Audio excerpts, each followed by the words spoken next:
second time was in postgraduate studies when he went to Antarctica for a year on an Australian expedition as the station doctor. I believe he didn't have to do much more than take the bins out and be generally helpful, which was probably a relief. So when I heard this, I said to him, "You need a government health warning on your office door saying this man has gaps in his knowledge." And he said, "Yes, don't consult me on anything above the neck or below the diaphragm." So you have been warned.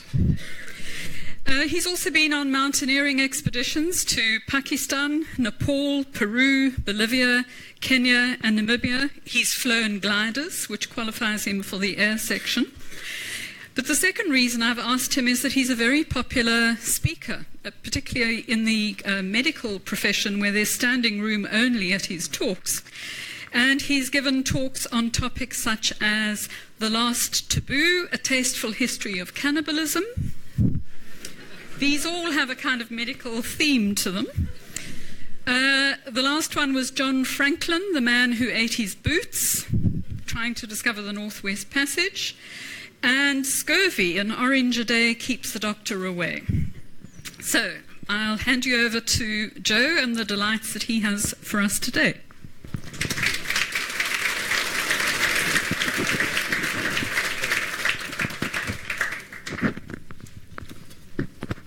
There we go. Good morning, everybody. Let me start by thanking you all for being here and thanking Kate for the introduction. I'm not quite so sure that I, or you for that matter, should be thanking her for the invitation. After all, as you all know by now, she's a hard act to follow. And what's more, she is a distinguished publisher who spent her whole professional life amongst books.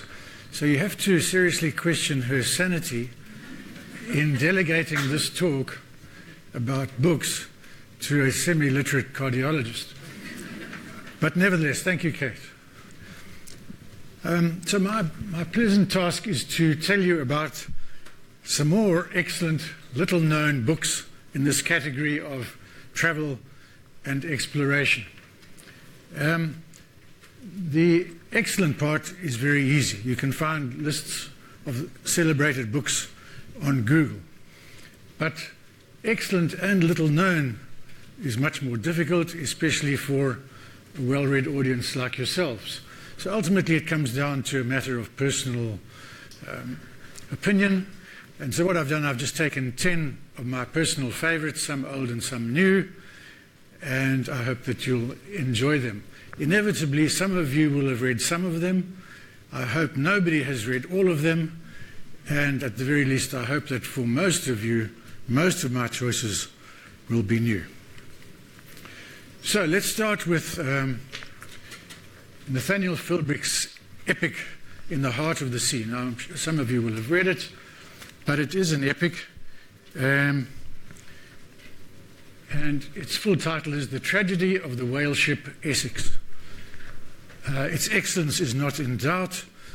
It won the American Book of the Year Award for Nonfiction in the year 2000. It has also been made into a movie which was a hopeless melodrama and didn't even cover its costs. So don't bother to see the movie, but please do read the book. It's a powerful story full of irony and pathos, and it goes to the very heart of human nature. Nathaniel Philbrick is an American member of the Philbrick family. He's a well-known sailor. He's an eminent historian. And he happens to live on Nantucket, which at one time was the whaling capital of the world. He's written a lot of other books, mostly on American history themes, but the only other one of real relevance today is that he's written the history of Nantucket, away offshore Nantucket Island and its people.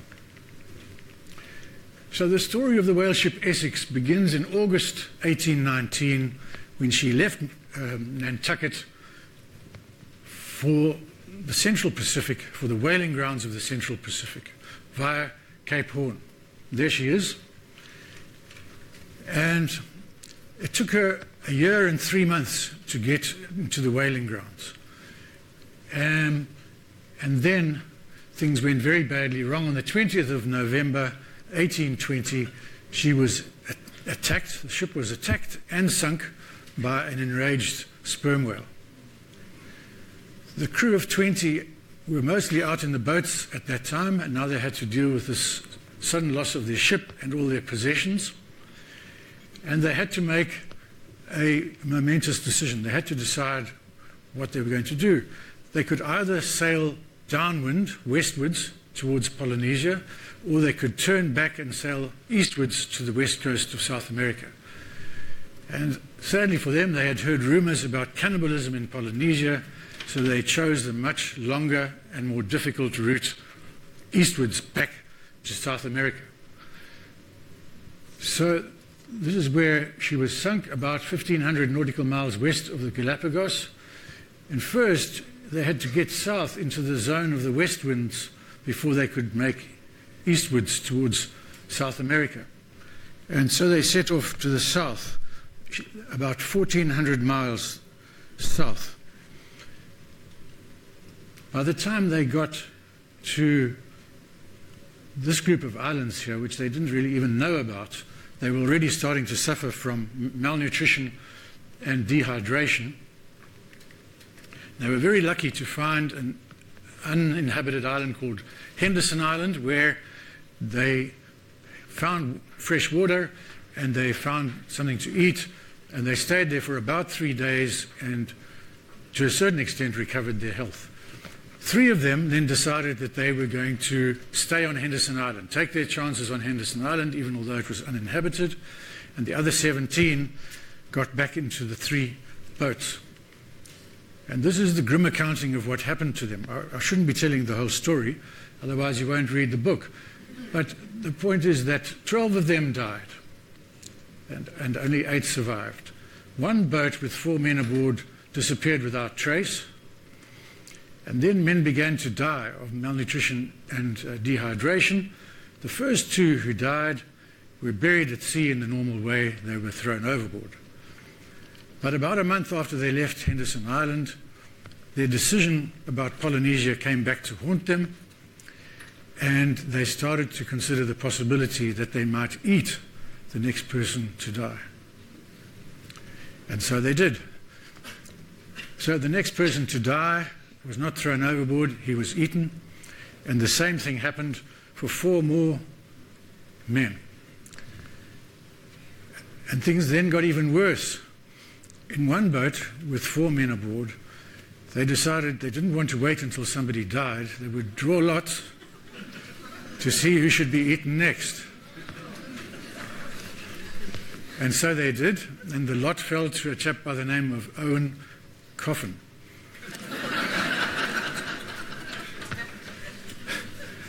And then the 3 others in the boat had to draw lots in their turn to decide who would execute Owen Coffin. And the lot fell to his friend Charles Ramsdell.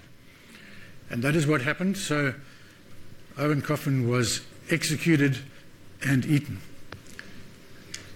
5 men survived to be rescued by passing ships. And then, of course, the news, once they got back to South America, the news went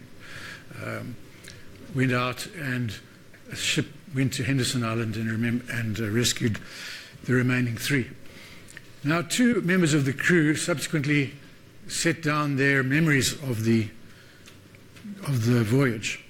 The first was, well, a chap called Thomas Nickerson was the cabin boy at the time when the ship was sunk. He was only 14 at the time. Many years later, 50 years later, he wrote down his recollections of the voyage and gave them to a writer, but the writer did nothing with them, and they only resurfaced in 1960, and his edited account of the cruise eventually was only published in 1884, more than 100 years after his death. The other chap to write his memoirs was a chap by the name of Owen Chase, who was the first mate of the Essex, and he was much sharper. He published his memoirs only a year after the voyage, and it was called A Narrative of the Most Extraordinary and Distressing Shipwreck of the Whale Ship Essex. And that is the book on which Herman Melville based his epic, Moby Dick.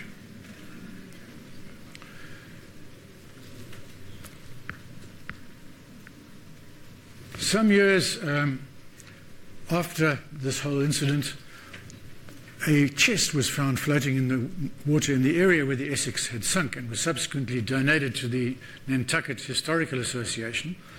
And then some years later, still a piece of twine surfaced, which one of the men in the boats had been weaving, and that was also donated to the Maritime Museum in Nantucket. And so you can go there today and see them both, a chest and a piece of twine, all that remains of the whale ship Essex. So it's a very powerful and fascinating story, and it's well researched and well written, and I can heartily recommend it. Now, the next book is something completely different. Eric Newby is a wonderful travel writer of whom you have already heard at winter school. Kate talked about another of his books, A Short Walk in the Hindu Kush, and here is Eric Newby. This is the book I'm going to talk about, The Last Grain Race.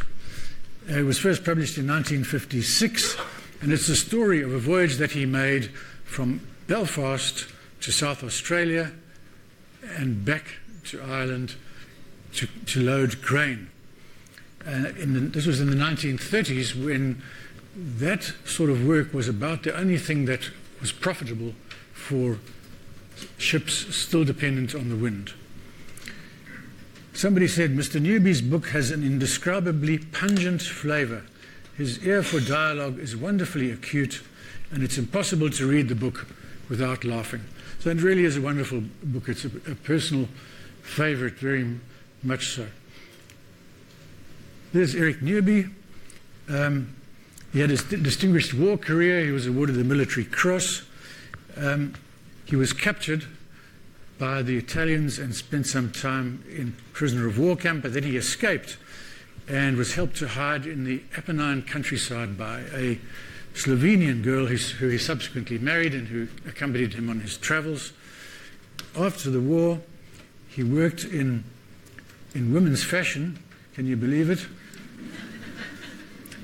He was travel editor for the Observer newspaper. He was made CBE in 1994.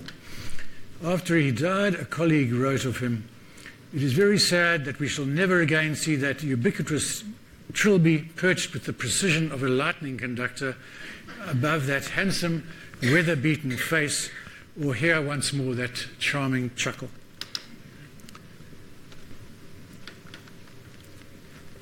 The grain races were not formal races. They were simply informal competitions between different sailing ships to see who could carry this grain back to Europe fastest.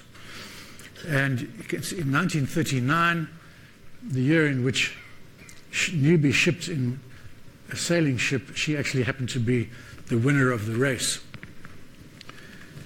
Her name was Moshulu, which means fearless, and Newby got on board because he at that time worked for an advertising agency, and he wrote, at the beginning of the book he writes, "On the day we lost the serial account, I finally decided to go to sea." And the ship that he joined was this ship Moshulu, a four-masted steel bark, in fact the largest of her kind, and she, believe it or not, is still in existence, and you'll see a picture of that later on. She sailed from Belfast in October 1938, her destination Port Lincoln in South Australia, and Newby writes, he writes very beautifully, "On the sixth day, towards evening, a breeze sprung up. The still waters began to heave and the ship began to lift to the long fetch of the Atlantic swell. That night the wind freshened from the southwest. By midnight, Moshulu was running 13 knots and flinging a 60-foot bow wave on either side of her. At supper time, we all banged our plates and sung with sheer joy, and at the change of watch we took the upper topgallants off her as she was running heavily. All through the night the southwest wind hurled us out into the Atlantic, and from aloft came the great roaring sound that I heard then for the first time and will perhaps never hear again, of strong winds in the rigging of a good ship. A wonderful mixture of past, present and future, the voyage ahead, and yet already a sense of nostalgia for a way of life long gone. So these Cape Horn ships were very beautiful. A man called Alan Villiers was the historian of sail, and he said they were the most splendid blend of utility and sea strength and functional beauty ever achieved by European man. And I agree with that. But their beauty came at a high price. They were dangerous.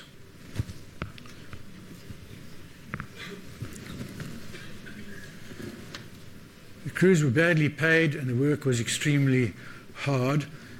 Moshulu had a sail area of 4,200 square meters, almost an acre, and the size of 16 tennis courts.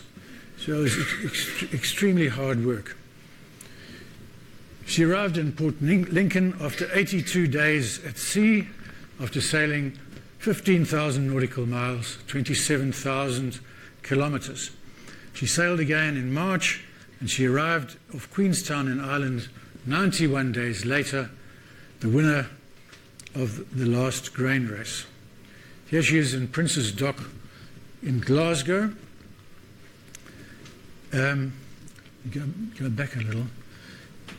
This is where Newby left the ship, and this is what he wrote afterwards. He took a train to the he took a taxi to the station to catch the train home, and then he writes, "Central Station," I said to the taxi driver. He was even more villainous looking than the one at Belfast. "You'll be glad to get out of that bitch," said the taxi driver, jerking a thumb over his shoulder. "You think so, do you?" said Newby. "I do." "Then you don't know what you're talking about." Now we were turning through the dock gates into the main road, where the trams rattled and swayed. I looked back at Moshulu, whose masts and yards towered above the sheds in the June sunshine. I never saw her again. But believe it or not, she is still in existence. She's now a restaurant ship in Philadelphia in the United States, a pale shadow of her former self, but nevertheless a poignant reminder of the last great days of commercial sail. Eric Newby transformed travel writing. It was his essential humanity and humour which made him enduringly popular as a writer and chronicler of the world. The Last Grain Race is a travel classic. If you love the sea, or even if you don't, you will love the book. Here are the other books by Eric Newby, some of which you have already heard about, but I think we should move on. Now the next book, we move now to the air, and this is the first book I've chosen for the air. Antoine de Saint-Exupéry, if that's the right way to pronounce his name, Wind, Stand and Stars. Another classic, but this time a classic of the air. It won several of France's highest literary awards, and also won, believe it or not, the American National Book Award for non-fiction. Here it is.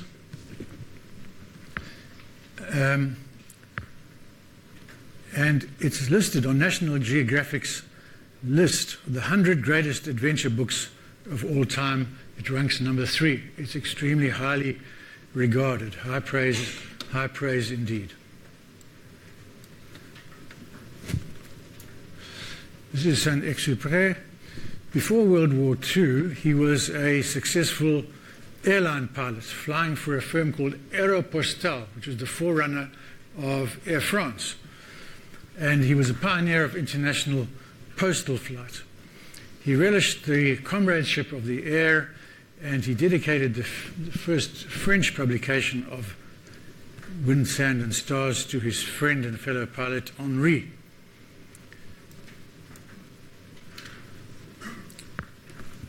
The heart of Wind, Sand and Stars is the story of a flight that he made, or that he tried to make in 1935, to beat the Paris-Saigon record. And so to do that, he had to fly from France across North Africa and further east. There was a prize of 150,000 francs at stake, and he had one chap on board with him, a chap by the name of André Prévost, and things went well for the first 19 hours. But then, unfortunately, in the middle of the night, the weather turned bad. He couldn't see the ground, and this is what the plane looked like before they took off, and this is what it looked like about 20 hours later. Miraculously, he and Prévost survived the crash, but they now found themselves facing rapid dehydration, lost among the sand dunes of the Sahara. Their sole supplies were some grapes, 2 oranges, a thermos of sweet coffee, chocolate, a handful of crackers, and a small ration of French wine. By the second and third day, they were so dehydrated that they actually stopped sweating. But then a miracle happened. They were found by a Bedouin with a camel. They had begun to walk northeast, not really knowing where they were going. As it turned out later, northeast was the only direction which could have saved them. He wrote afterwards, "The miracle had come to pass. The Arab was walking towards us over the sand like a god over the waves."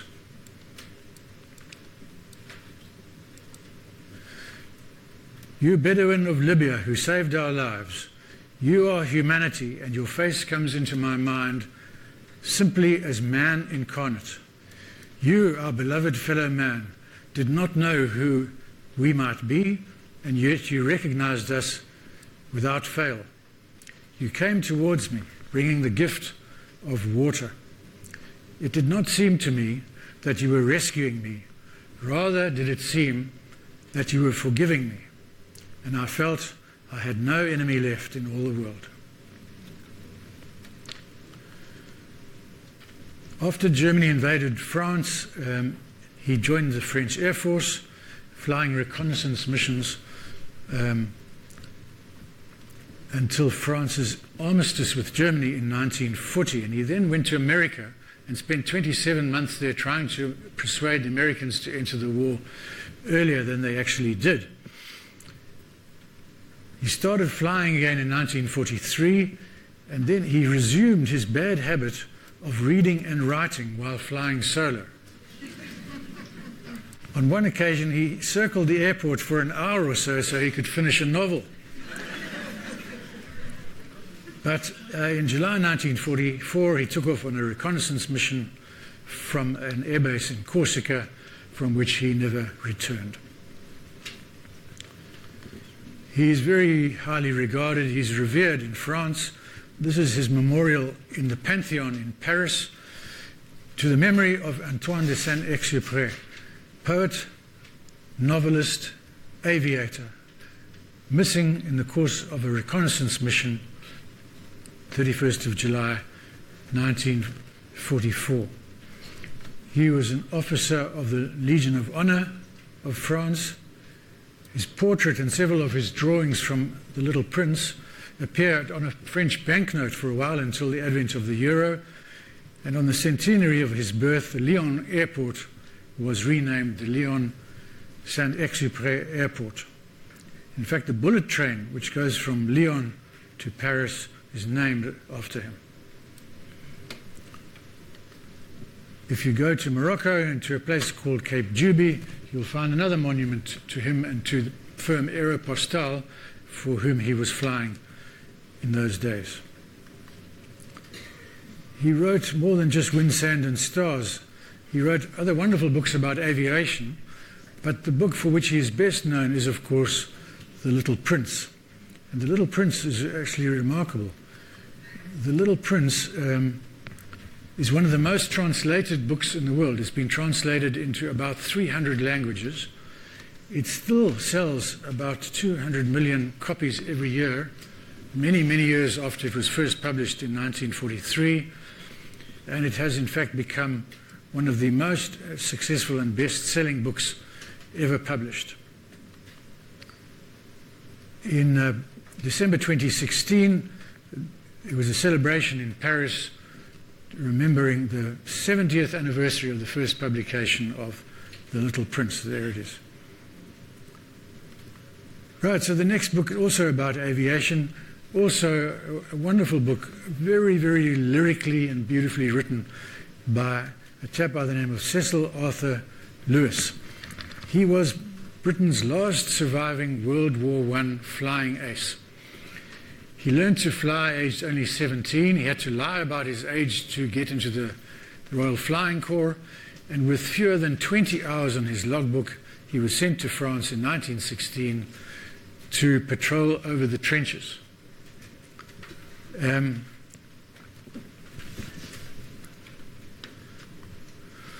Here is the book. It was first published in 1936. It's a classic of aviation. The new edition has got a nice introduction by aviation historian Samuel Hines.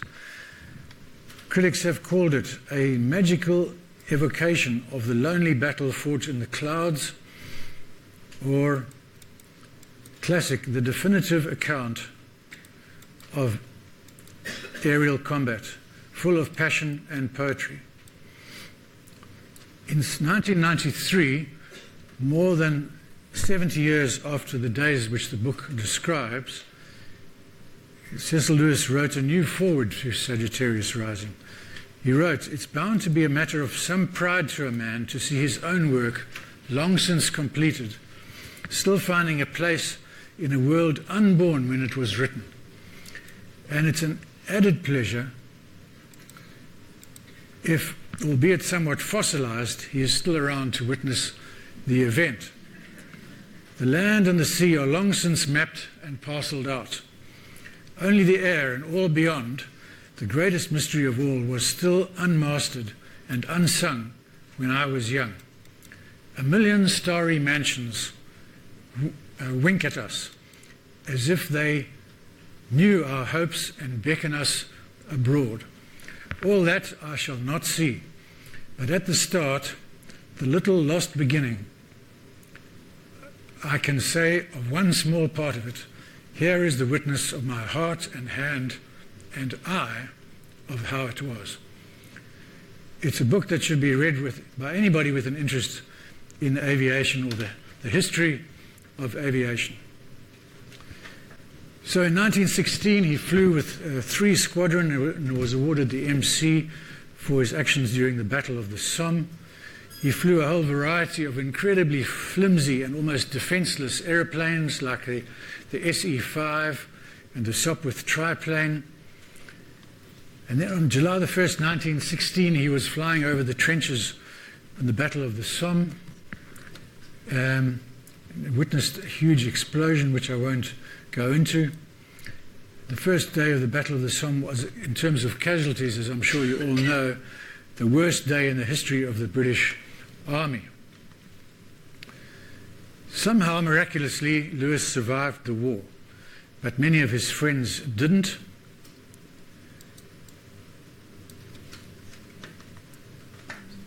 After the war, he went to China to teach the Chinese to fly and to help establish an airline service between Beijing and Shanghai. He was flying a civilian version of the Vickers Vimy aircraft, which Alcock and Brown flew across the Atlantic. In fact, he said, if you go to the Aviation Museum, the Science Museum in London, I'm proud to say that if you ask the curator to show you the logbooks of the plane that Alcock and Brown flew across the Atlantic, you will find my name on the front page, for I flew that Vimy bomber from Uphaven to Brooklands before she was converted for the great transatlantic flight.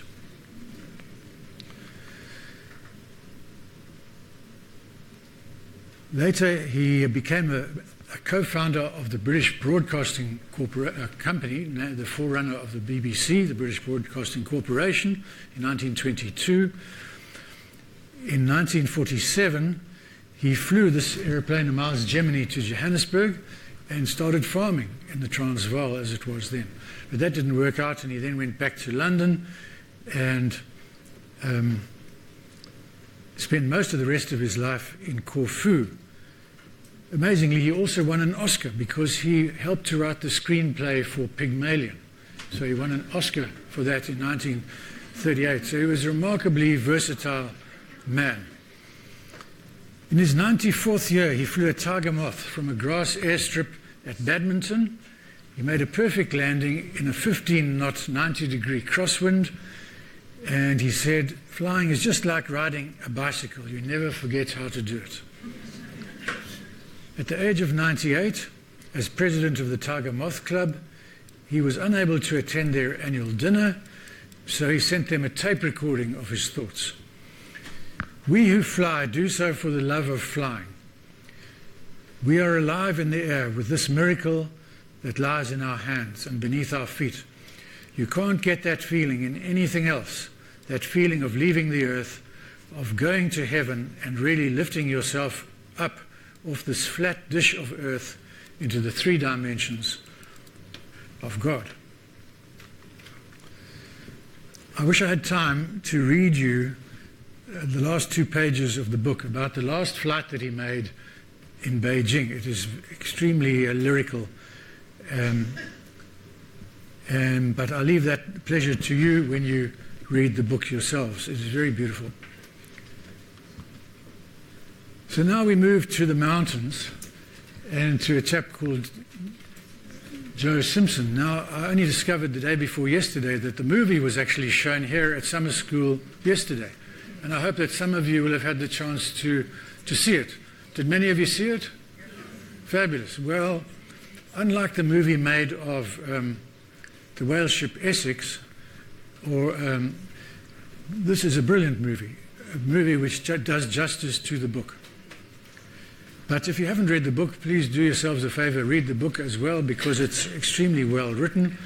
And when you read the book, you won't be surprised to know that Joe Simpson actually has an MA in English from Edinburgh University.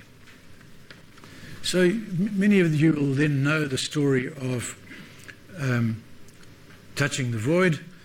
Somebody wrote of Joe Simpson, he's the best mountaineering writer of his generation. And I happen to think that mountaineers often write very well, and Joe Simpson is no exception. Here is the book and something of the movie.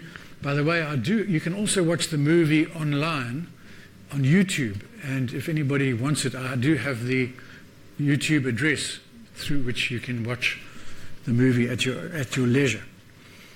Touching the Void has sold over 2 million copies and been translated into many languages, and it has won many awards. Not everybody liked the book, I have to tell you. In 2014, it was made into a set book for British students doing their GCSE exams, but some of them didn't like it at all. So clearly Simpson's story of survival in the face of almost impossible odds was lost on the teenagers. One of them sent him a tweet to say, to call him a crevasse wanker. Another said his book was boring. Another claimed that he would lead them to fail their exams. Your book is the reason my entire year will fail our English exam. Learn to write, you illiterate fool.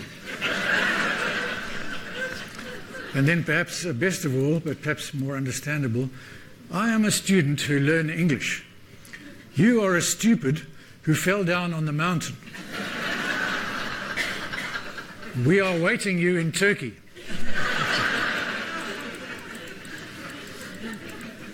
So Joe Simpson tweeted back, a lovely day of children writhing in their hellish hormonal middens. Good night, vile innocence. May you all seethe in bilious acid pus.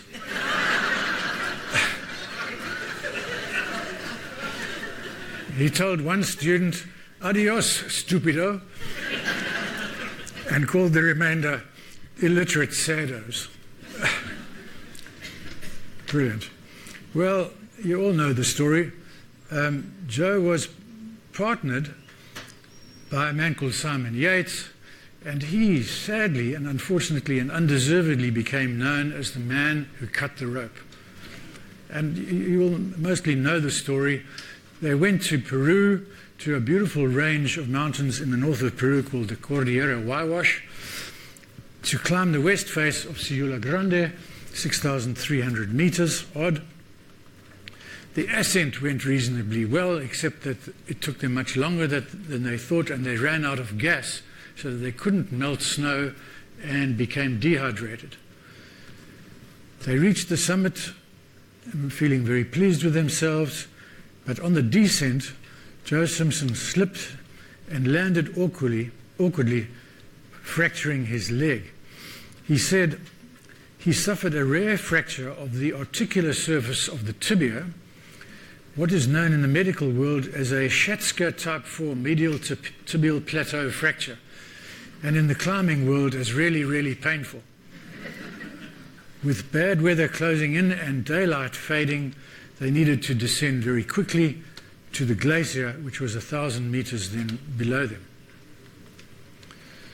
So this is a picture taken in the making of the movie during the descent, I think. So you know what happened.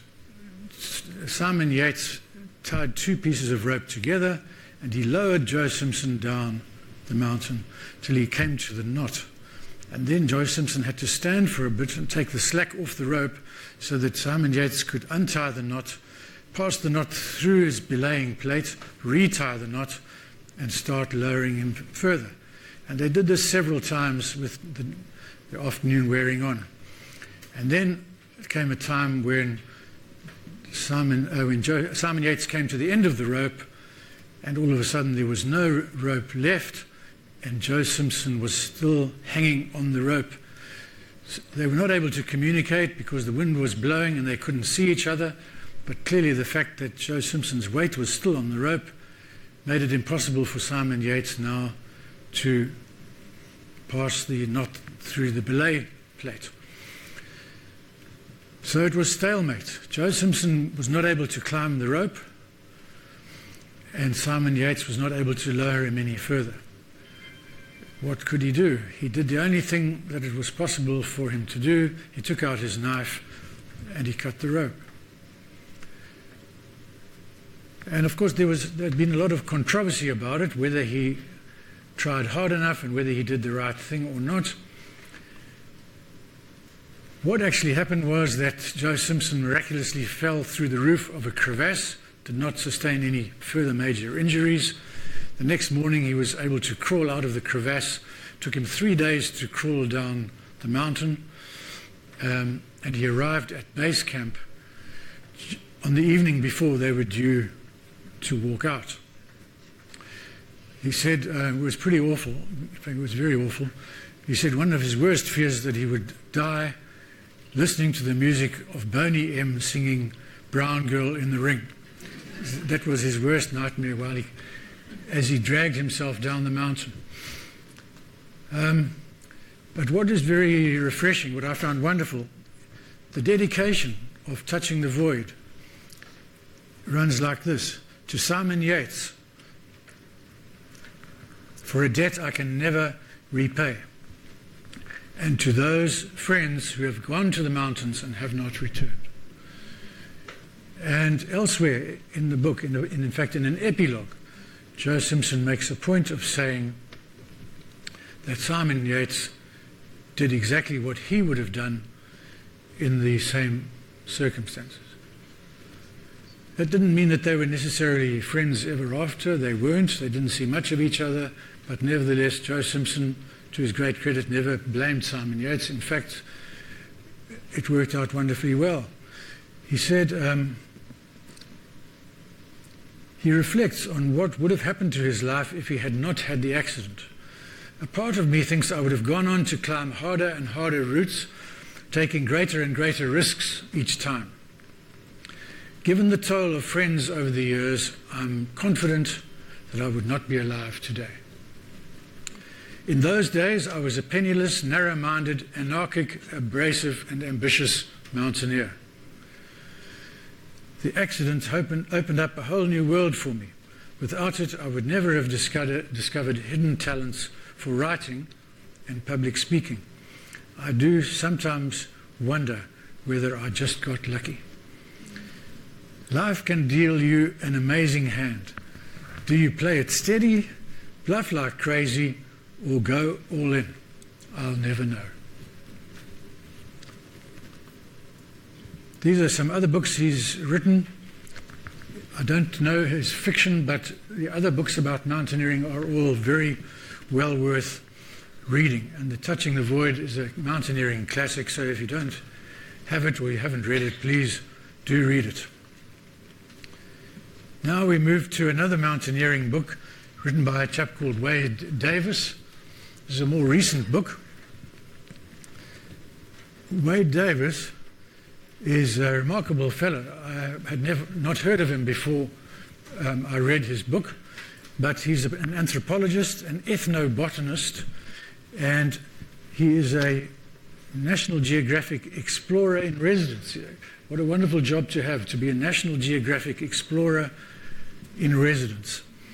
He was named by the National Geographic Society as one of the explorers of the millennium, a rare combination of scientist, scholar, poet, and passionate defender of all life's diversity.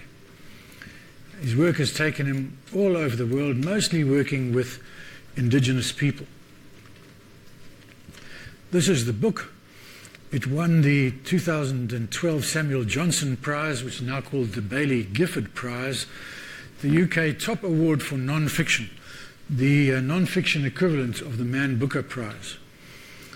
Thomas Hodgkinson in The Spectator calls it a quite brilliant new book. And what it is Wade Davis's opinion that you cannot comment on the early 1920s British attempts to climb Everest unless you take into account the fact that all those men had been involved in the First World War. So the first quarter of the book is in fact devoted to the war experience of those men who went to climb Everest in those days. The first day of the Battle of the Somme we have already mentioned. The British death toll on that day was 19,240 men, and there were another 35,000 people injured.